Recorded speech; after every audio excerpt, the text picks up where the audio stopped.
Russia is advancing on the ground faster than at any other time in 2025. On paper, this should be a reason for celebration in the Kremlin, right? Immediate progress, territories, victory.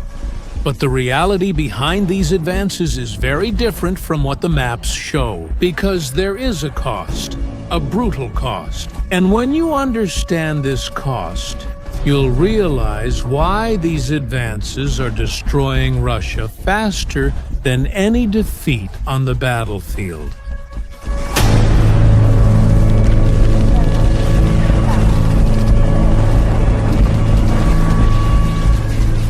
Let's start with the basics. Why the maps? Well, they tell the truth. Russia really is advancing. But here's the right question we should ask. How much exactly is it advancing? If you look back there in 2022, right at the beginning of the war, Russian forces managed to control more than 25% of Ukrainian territory. It was quick, it was massive, tanks advanced. Ukraine was caught a bit by surprise, and Putin must have thought he was close to victory. But then Ukraine got organized and launched its first major counteroffensive. And since then, Russia controls about 20% of Ukrainian territory, less than it controlled in 2022. Think about that for a second. Almost 4 years of war. Hundreds of thousands of soldiers mobilized. And Russia today controls less territory than it did at the beginning. But wait. I know many are now thinking, and what about that big summer offensive in 2025 that everyone talked about? They called it the decisive moment. Exactly. Let's discuss it. Putin launched what would be the biggest Russian offensive since the beginning of the war. He gathered more than 100,000 soldiers just to try to capture a city, Pokrovsk, in the Donetsk region. 100,000 soldiers, an entire army, focused on a single objective. Do you know what the result was? Pokrovsk is still in Ukrainian hands. Early this summer, Putin depicted steady progress in Russia. Our troops are advancing along the entire line of contact, practically every day, but they keep moving forward. Even greater advances don't depend on Ukraine using long-range Taurus missiles. It's inevitable. The city of Pokrovsk, which Russia sees as key to taking the Donbass region, is still in Ukraine's hands after almost 2 years of heavy fighting. And it wasn't just Pokrovsk.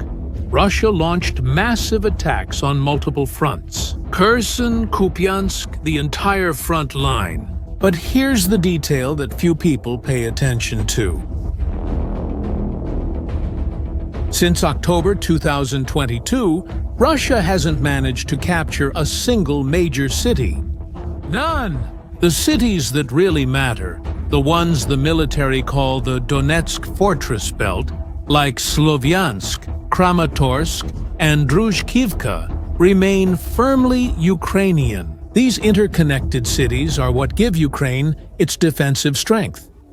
They provide fortified positions, logistical links, and bases for counterattacks.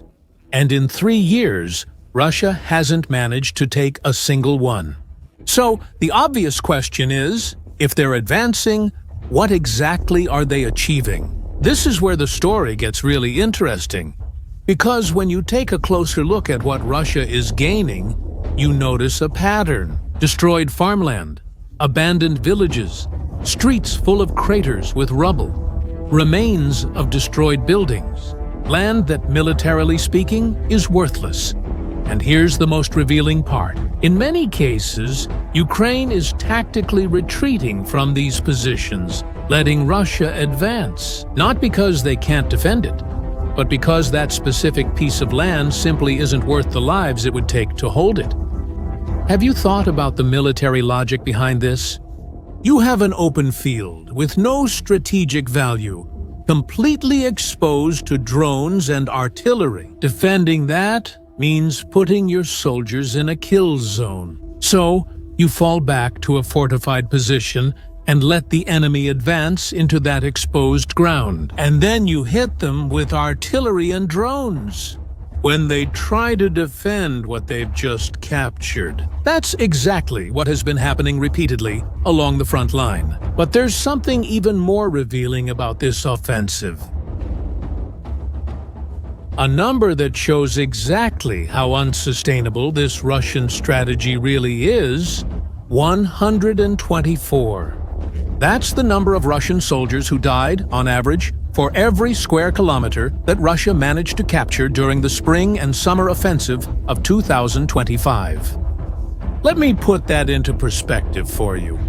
Think of a soccer field. Now, imagine 124 soldiers dead in that space for a single square kilometer of devastated land. And we're not talking about strategic territory. They're not cities, they're not military bases, they're literally empty fields and ghost villages. This isn't war, it's a meat grinder. And the total numbers are even more shocking.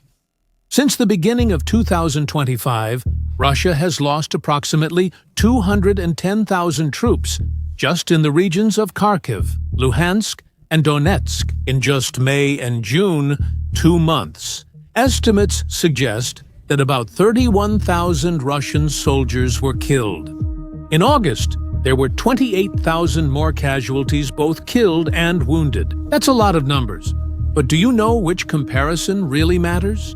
The one that completely changes the narrative about who is winning this war? 5-1.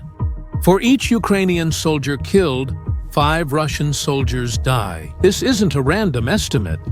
This comes from careful analysis of multiple sources, including open data, military reports, and field analysis.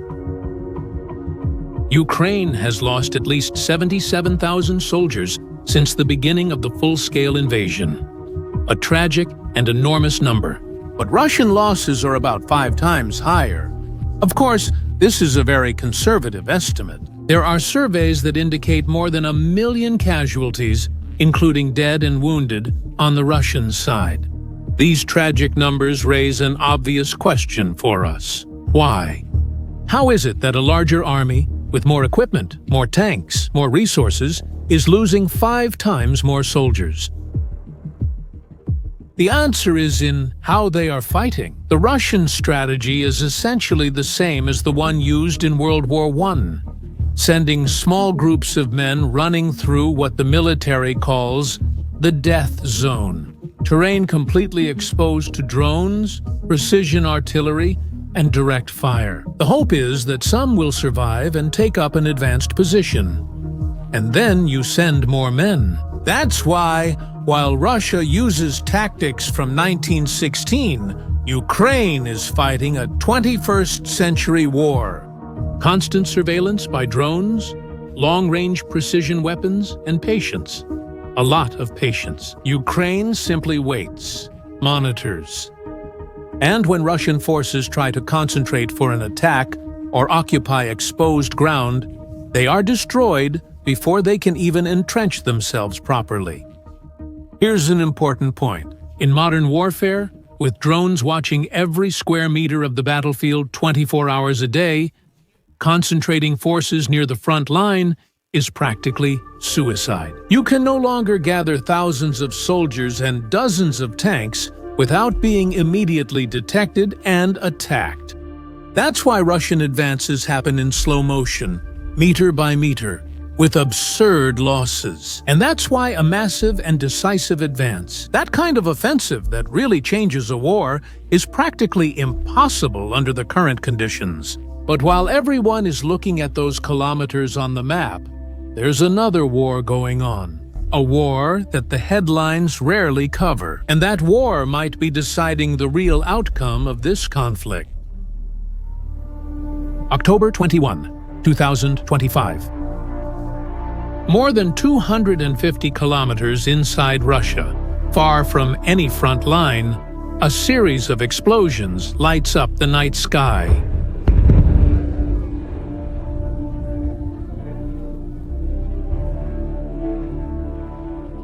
The target, a chemical factory called Bryansk plant. There, gunpowder, explosives, and rocket fuel components were produced. Everything Russia needs to make its ammunition and missiles work. On that day, Ukraine destroyed that factory using Storm Shadow missiles, cruise missiles supplied by England and France, which Western countries finally allowed to be used on Russian territory. But there's something even more impressive. Why wasn't Bryansk an isolated attack? It's part of a much larger campaign. In just 2 months of the summer of 2025, Ukraine hit 85 high-value targets inside Russia. 85. Let me break this down for you. 33 military facilities, airfields, command posts, and ammunition depots, and 52 factories of the Russian military-industrial complex, places that produce weapons, ammunition, and drones. This isn't defense. This is a systematic campaign to destroy Russia's ability to wage war at its source. It's working. The most visible part of this campaign has been the attacks on Russia's oil infrastructure, pipelines, refineries, fuel depots. As a result, Russia has lost about 40% of its oil refining capacity. Have you thought about the impact of that? Hundreds of gas stations facing shortages, fuel exports declining, entire regions of Russia plunging into chaos due to lack of fuel. And that's not just an economic problem, it's an operational problem. Tanks need fuel, supply trucks need fuel. Every war machine needs energy, and Ukraine is methodically dismantling this capability piece by piece. But there's more. The United States and European allies are providing Ukraine with increasingly sophisticated and longer-range weapons systems. There are talks about providing Tomahawk missiles, cruise missiles that can hit targets more than 1,000 kilometers away. This means that Russia's main Shahed drone factory, located in Yelabuga, Republic of Tatarstan, more than 1,000 kilometers from the Ukrainian border, could be within range. So here's the real situation. While Russia sacrifices thousands of lives for a few kilometers of devastated land, Ukraine is directly attacking Russia's ability to keep fighting, not on the battlefield, but at the borders, factories, refineries, and depots that fuel the war effort. That brings us to the most important question of all.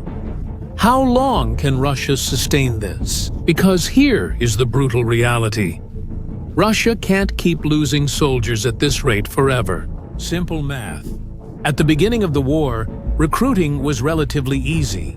The Kremlin offered generous signing bonuses. Many people believed in the propaganda of the special military operation, thinking it would be quick, easy, and that they would be home, celebrating victory in a few weeks or months. But now, 3 years later, everyone knows the truth. Everyone knows someone who didn't come back or who came back mutilated.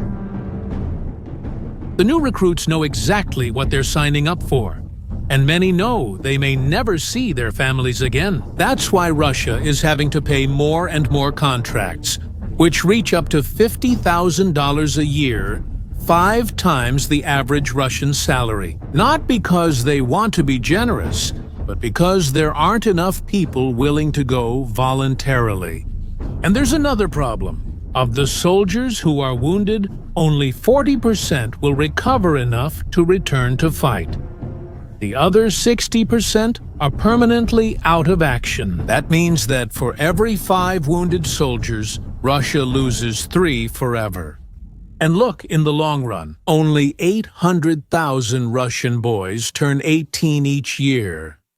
Even if a significant percentage of them enlisted, which is unlikely given what they know about the war. That's not enough to replace the current losses indefinitely. Russia is literally running out of men. And it's not just men. Equipment, too. Open-source intelligence data shows that Russia has lost more than 12,500 tanks and armored vehicles, 2,674 artillery and missile systems, 166 aircraft, including fighters and bombers, and 164 helicopters. Some of these losses can be replaced. Russia still has stockpiles, still has factories, but all of this costs money, time, and resources. And the Russian economy, even with the boost from a war economy, is starting to show serious cracks. As you can see, this war has become a test of endurance. It's no longer about who can advance faster. It's about who can hold out longer, who can withstand the losses, the economic pressure, the constant wear and tear. Russia has more resources on paper, a larger population, more territory, more natural reserves. But it's burning through all of that 5 times faster than Ukraine. It's paying 124 lives per kilometer. It's watching its energy infrastructure being systematically destroyed. It's paying inflated salaries to convince people to fight in a war that should have already ended. Ukraine has fewer resources, but it's using each one of them much more efficiently. And it has something that Russia can't buy: the support of the world's most powerful economies. Putin may be gaining kilometers on the map, but he's losing the numbers war. That's the brutal reality that maps don't show. And you? What do you think? How long do you think Russia can keep up this pace of losses?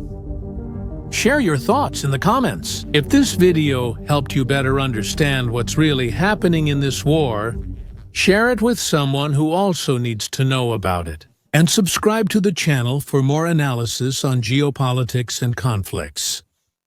See you in the next video.